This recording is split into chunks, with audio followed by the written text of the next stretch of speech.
Hi friends, நான் உங்கள் Vasanthi. Welcome to mummy daddy channel. இன்னைக்கு ஒரு குட்டி மோட்டிவேஷ்னல் ஸ்டோரி தாங்க பார்க்க போகிறோம். வாங்க பார்க்கலாம். உன் பலம் உன் கையில். ஒரு குட்டி அழகிய கிராமம். அந்த கிராமத்தில் ஒரு ஆடு மேய்ப்பவர் வாழ்ந்து வர்றாரு. அவரோட மந்தையில் நிறைய ஆடுகள் இருக்கு. அதில் அவருக்கு பிடிச்ச ஒரு வகையான ஆடு 5 குட்டிகளை போடுது. அந்த 5 குட்டிகள்ல 4 குட்டி மட்டும் நல்ல கொழு கொழுப்பா சுறுசுறுப்பா இருக்கு. ஒரே ஒரு ஆட்டுக்குட்டி மட்டும் ரொம்ப நோஞ்சானா இருக்கு. அவ்வளவா எதையுமே விரும்பி சாப்பிட மாட்டேங்குது. ரொம்ப சுறுசுறுப்பா இருக்கவும் மாட்டேங்குது. அதனால அந்த ஆட்டுக்காரருக்கு ஒரு வருத்தம். மற்ற ஆடுகளை மட்டும் நல்லா பார்த்துக்கிறாரு. இந்த நோஞ்சான ஆடை எப்படியாவது கொஞ்ச நாளைக்கு வளர்த்து சந்தையில வித்தரணும்னு நினைச்சு முடிவு பண்றாரு. அதனால அந்த ஆட்டை பெருசா அவர் கண்டுக்கவே மாட்டாரு.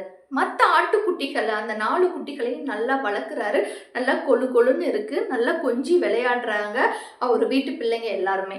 இந்த ஆடை யாருமே கவனிக்கிறதும் இல்லை, யாருமே தூக்கிறதும் இல்லை, இதை கவனிக்கிறதும் இல்லை. அதுக்காக அந்த ஆட்டுக்குட்டி, அந்த நோஞ்சான ஆட்டுக்குட்டி அதுக்காக கவலைப்பட்டதும் கிடையாது. அது புல்லு சாப்பிடும், அது தேவையான அளவு அதை எடுத்துக்கும். மற்றபடி அது அது தன்னோட இருப்பிடத்திலே இருந்துக்கும்.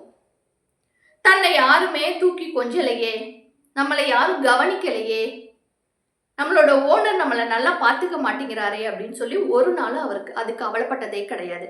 ஒரு நாள் அந்த ஆட்டுக்காரர் ஆடை ஒரு மலை அடிவாரத்துல மேய்க்கிறதுக்கு கூட்டிட்டு போறாரு. அங்க ஆடுகள் எல்லாம் நல்லா மேய்ஞ்சிக்கிட்டு இருக்கும்போது ஒரு காட்டு நாய் அந்த ஆட்டுக்குட்டிகளை வேட்டையாட வருது. மற்ற ஆடுகளும் அந்த ஆட்டுக்குட்டிகளும் பயந்து நடுங்கி ஓடி ஒளியுது. ஆனா இந்த நோஞ்சான ஆடு எதுக்குமே உதவாதுன்னு நினைச்சு அந்த ஓனர் நினைச்சிட்டு இருந்தார்ல, அந்த ஆடு அந்த காட்டு நாயோட எதிர்த்து ஃபைட் பண்ணி தன்னையும் காப்பாத்தி மற்ற ஆட்டுக்குட்டிகள் எல்லாத்தையுமே காப்பாத்துது.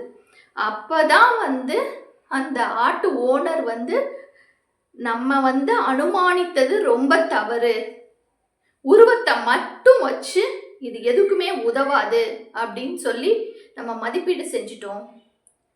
இதோட பலத்தையும் இதோட ஒரு வேகத்தையும் அப்பதான் அவர் பார்க்கிறாரு. அப்பதான் நம்ம நினைச்சது தப்பு அப்படிங்கறத அவர் உணர்றாரு. அந்த ஆடு தான் யாரு, தன்னோட பலம் என்ன அப்படிங்கறத அதுக்கு முன்னாடி நிரூபிக்கணுங்கிற அவசியம் வரல. அதனால அது நிரூபிக்கவும் இல்லை. சரியான டயத்துல சரியான சமயத்துல தன்னோட பலத்தை எல்லா ஆடுகளுக்கும் அந்த ஆட்டு ஓனருக்கும் நிரூபிச்சு தான் யாரு அப்படிங்கறத முன்னிலைப்படுத்துச்சு. அதே போலதாங்க நமக்குள்ள இருக்க திறமைகளையும் நம்மளோட பலத்தையும் மற்றவங்கள்ட்ட போய் சொல்லி புரிய வைக்கணுங்கிற அவசியம் கிடையாது. அவங்களுக்கு நிரூபிச்சுதான் தான் யாருங்கிறத காமிக்கணுங்கிற அவசியம் கிடையாது. தக்க சமயம் வரும்போது உன்னுடைய பலத்தையும் உன்னுடைய திறமையும் நீ நிரூபித்தால் மட்டும் போதும். யாருக்கும் நீ சொல்லி விளம்பரப்படுத்தணுங்கிற அவசியமே கிடையாது. கரெக்டான சமயத்துல உன்னோட பலத்தை நிரூபிக்கும் போதுதான் உன்னுடைய வெற்றி வெளிப்படும். நீ யாருங்கிறத இந்த உலகம் புரிஞ்சுக்கும்.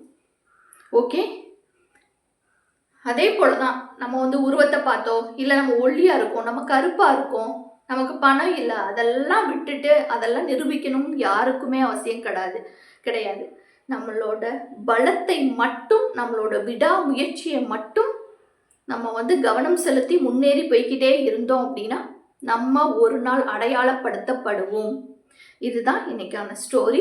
உங்களுக்கு பிடிச்சிருக்கும்னு நினைக்கிறேன். என்னோட சேனலை லைக் பண்ணுங்க, ஷேர் பண்ணுங்க அண்ட் சப்ஸ்கிரைப் பண்ணுங்க. தேங்க்யூ.